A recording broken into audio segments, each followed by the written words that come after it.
Chapitre 2. Remise en question. 6h30, mardi 6 avril, lendemain du lundi de Pâques. Je crois que j'ai abusé du chocolat hier, je suis barbouillée. Hop, une banane dans le sac, si j'ai faim, je mangerai un morceau devant mon ordinateur. Allez les filles, debout, il faut se préparer pour l'école. Je veux bien aller à l'école, mais je veux pas aller à la garderie, murmura Anna. Mon bébé. Pas facile à 5 ans de faire des journées avec une telle amplitude horaire. Mais bon, on n'a pas toujours le choix. Heureusement, à midi, pas de cantine. Leur papy les récupère. Leur papy, c'est mon papa. Il habite dans le même village que moi, et j'avoue que c'est très pratique pour les filles, surtout avec Matt qui est toujours absent. Papa ne s'est jamais remis avec quelqu'un depuis le décès de maman. Il a toujours espéré qu'une fois sa crise de la quarantaine passée, elle serait revenue. Mais ça, Dieu seul le sait. Il est 8h30. Après 45 minutes de route, me voici arrivée dans mon bureau pour une journée de folie. En plus, Véro n'est pas là. Son fils est malade. Elle a pris une journée de garde d'enfant. Je vais passer une journée terrible. Alors, voyons mes mails. Aucun. Bon, on va aller voir ceux de mon directeur.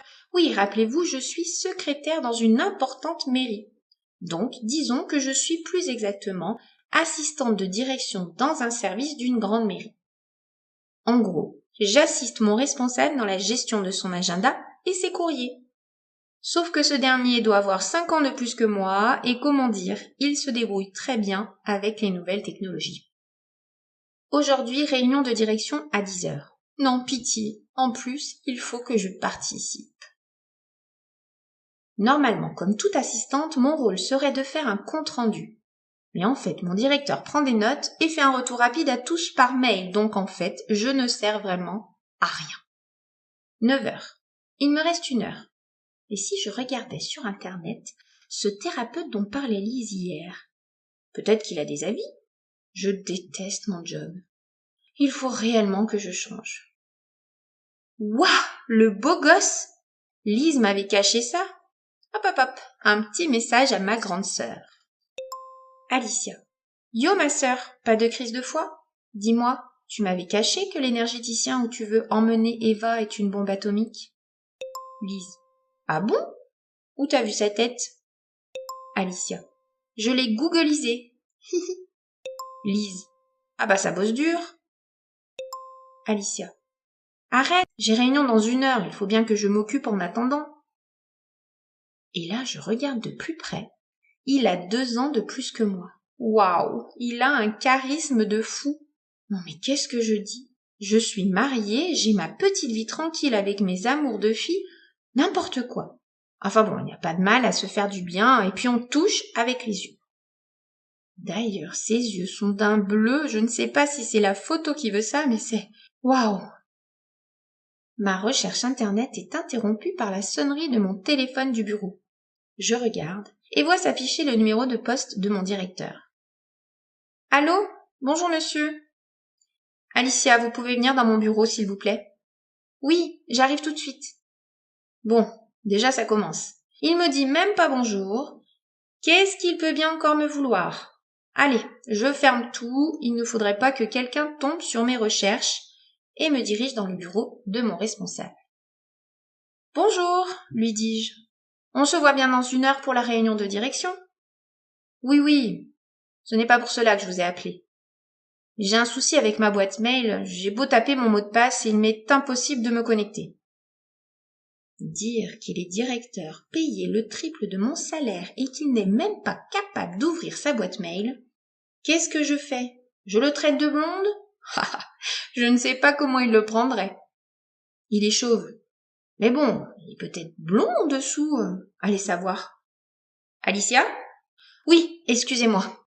En effet, c'est bizarre, je me suis connectée de mon ordinateur sans problème. Approchez-vous, Alicia, s'il vous plaît. Je m'approche du bureau et passe de son côté. Regardez, je vais vous montrer, me dit-il en ouvrant une page internet. Tiens, me dis-je en moi-même, pourquoi il n'ouvre pas sa boîte mail, mais sur quoi va-t-il? Alors, regardez, j'ouvre ma boîte, je clique sur connexion. Ah non, ce n'est pas ça. Et là, je vois mon directeur cliquer rapidement sur la petite croix rouge qui ferme la page internet qu'il vient d'ouvrir sous mes yeux pour ouvrir sa boîte mail professionnelle. Donc je clique. Ah, tiens, ça fonctionne maintenant. Bon, eh bien je vous ai dérangé pour rien. À plus tard, Alicia. Véro, tu me manques. Mais pourquoi n'es-tu pas venue au travail ce matin? Il faut absolument que je me déleste de ce poids, sinon je crois que je vais mourir de rire. Il faut que je le raconte, je n'en peux plus. Non, stop. Je suis assistante de direction, il ne faut pas que je rie, il faut que je garde le secret professionnel, j'ai 35 ans, je suis mature. Non mais au secours! Mon directeur n'a tellement rien à faire et doit tellement aller souvent sur Mythique qu'il confond sa boîte mail de site de rencontre avec sa boîte mail professionnelle. Comme si en étant à 50 cm de son écran, je n'avais pas vu que la page internet où il essayait désespérément de se connecter avec les codes de son compte pro était son compte Mythique. Imaginez-moi à ses côtés, il ouvre sûr de lui son compte Mythique et essaie de taper le mot de passe de sa boîte mail professionnelle. Et moi, je garde mon sérieux. Je suis trop forte. C'est décidé. Il faut vraiment que je m'en aille, ce sont des fous dans cette boutique. Alicia. Tu ne viendras jamais, mon boss vient de m'avouer qu'il est sur Mythique. Lise. Quoi? Alicia. Je vais faire pipi dans ma culotte. J'en peux plus, je t'expliquerai. Bon, je crois que je vais prendre rendez-vous chez ton énergéticien. Lise. Tu ne veux pas attendre que Eva y aille?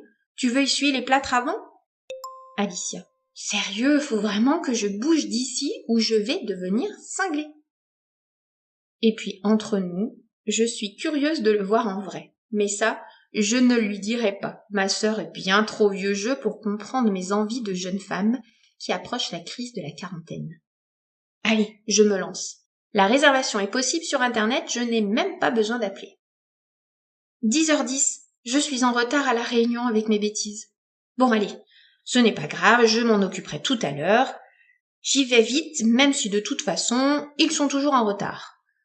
Comme quoi l'efficacité d'un fonctionnaire réside dans sa faculté à être ponctuel. Plus tu es à la bourre, plus tu es bon. Ils sont quand même sacrément forts dans cette mairie.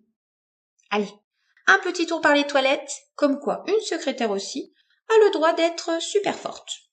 Et me voilà installée autour de cette table ronde avec mon directeur et ses responsables de service, à me demander ce que je fais là. J'aurais tellement mieux à faire à la maison. Discrètement, tout en laissant mon portable sur la table, j'envoie un petit message à ma sœurette. Alicia. Ma sœur, j'en ai marre, je ne comprends rien à ce qu'il raconte, c'est d'un ennui. Lise. Tu es en réunion? Ils ne disent rien que tu sois sur ton portable? Vous êtes nombreux? Alicia. Non, 6. Mais ils sont tellement centrés sur leurs conneries que je ne suis même pas sûre qu'ils me voient. Au pire, je dirais que je cherchais une info comme je ne suis pas ingénieur comme eux. Je ne peux pas tout comprendre, lol. Ils adorent se sentir supérieurs. Puis entre nous, je n'arrive plus à regarder mon directeur en face, j'ai envie de rire. Lise. Ça craint, il n'a pas des enfants et une femme. Alicia. Si, même des jumeaux. Ils ne sont pas grands en plus. Je me demande en moi-même si, en souhaitant faire la connaissance de cet énergéticien, je ne me la joue pas un peu masculine. Non, d'où les femmes, on n'agit pas, on observe. Mais sait-on jamais si je lui plaisais? Ça fait du bien à son ego de se sentir désiré. Attention, Alicia, ne jamais franchir la limite. Et puis mon petit mari, je l'aime. 10 ans de mariage, ce n'est pas rien. Même si on commence à jouer dans la cour des vieux couples, j'ai une vie de famille et il est hors de question que je la détruise. Arrête de te faire des films, Alicia. Si ça se trouve, il est laid en vrai, et puis sur la photo, il n'y a que sa tête, il est peut-être gros, ou il pue de la bouche. Ou pire, marié et follement amoureux de sa femme. Non, il faut que j'arrête là. Alicia? Alicia? Vous êtes avec nous, tout va bien? Me demande mon directeur. Je reste sans voix. J'en avais presque oublié où j'étais. Vous noterez la date de la prochaine réunion, s'il vous plaît, merci. Oui, oui, bien sûr. Bravo. J'ai manqué la seule donnée importante qu'il fallait que j'écoute. Il va falloir que j'aille à la chasse aux informations. Ce n'est pas comme si j'avais que ça à faire. Alicia. Ma torture est finie. Je me demande si je ne me suis pas endormie. Lise. C'est quand même la planque. Tu es sûre que tu veux changer de job? Je te laisse le mien si tu veux. Alicia. Jamais de la vie. Même si je sais que tu t'éclates, je crois que je deviendrai dingue avec tous ces chiffres. Et puis je crois que j'aurais fait la caisse 15 fois et me serais payé de bonnes vacances depuis longtemps. Lise est comptable dans une boîte d'import-export. Elle gère des montants improbables. Heureusement qu'elle a la tête sur les épaules, en tout cas, tout ça, ce n'est pas pour moi. En sortant de cette interminable réunion, et pas pressée d'aller déjeuner, ma collègue Véro n'étant pas là, je décide de rester un peu à mon bureau avant d'aller m'attraper un sandwich et faire un petit tour à la caverne d'Ali Baba. Ce magasin est une pure merveille. On ressort toujours avec quelque chose, des invendus, des fins de stock, j'adore. Et puis, il faut vraiment que je me dépêche de peaufiner l'escape game de Camille. Je déverrouille mon ordinateur et m'en vais chercher la prise de rendez-vous avec ce thérapeute. Alors, Giuseppe Verditi, même son nom est distingué. Italien? Premier rendez-vous le vendredi 24 avril. Ah non, ça ne va pas le faire, le lendemain je fais l'anniversaire de Camille. Alors, mardi 28 avril, cool, ça me va, 17h.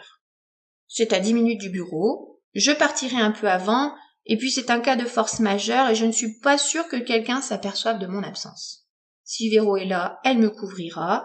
Même si elle n'a pas forcément envie de me voir partir, Véro est la collègue idéale, toujours dans les bons coups avec moi. Elle ne comprend pas que je vais changer de travail, elle se voit bien rester là jusqu'à la retraite. Comme elle dit, on est mal payé, mais on s'amuse bien et on ne fait rien. Ça lui suffit. Mais bon, moi j'en veux plus. Je valide. Mardi 28 avril, 17h. Trop hâte. Enfin, un peu stressée quand même.